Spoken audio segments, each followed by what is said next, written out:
আর একটু পরেই খেলা শুরু হবে, দেখা যাক কে জেতে, স্পেন ভার্সেস আর্জেন্টিনা। আমি খুব করে চাই আর্জেন্টিনা জিতুক, দেখা যাক কি হয়। খুব এক্সাইটেড আমি, এবার খেলাটা আনন্দ করে উপভোগ করব। টাটা। এইমাত্র উঠলাম, ঘড়িতে দেখাই টাইম কটা, কারণ কালকে রাত্রে 3:30টার সময় ঘুমিয়েছি।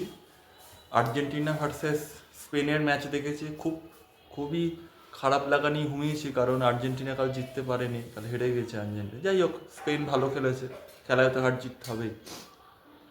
তাছাড়াও কালকে ইন্ডিয়া ভার্সেস ইংল্যান্ডে ইন্ডিয়াও হেরে গেছে, সেটাও অত্যন্ত একটা খারাপ লাগা জায়গা ছিল।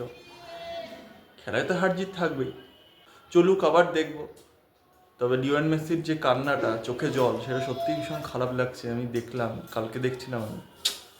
তাই গোট, এটা মানে কিংবদন্তি, হয়তো মানে ও জীবনের সব কিছুই পেয়েছে, ওর পাওয়ার, ওর ওয়ার্ল্ড কাপ আছে, ওর গোল্ডেন বুট আছে, তো ঠিক আছে। আবার 4 বছরের অপেক্ষা, তার আগে ক্রিকেট বিশ্বকাপ আছে, চলতে থাকবে।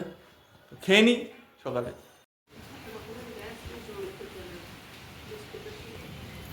প্রবল রিমঝিম বৃষ্টি পড়ছে,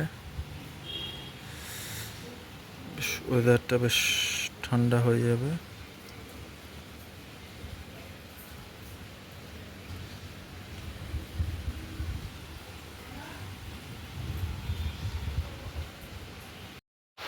সকাল থেকে বৃষ্টি পড়ছে, রেইনি ডে, এখনও বৃষ্টি পড়ছে।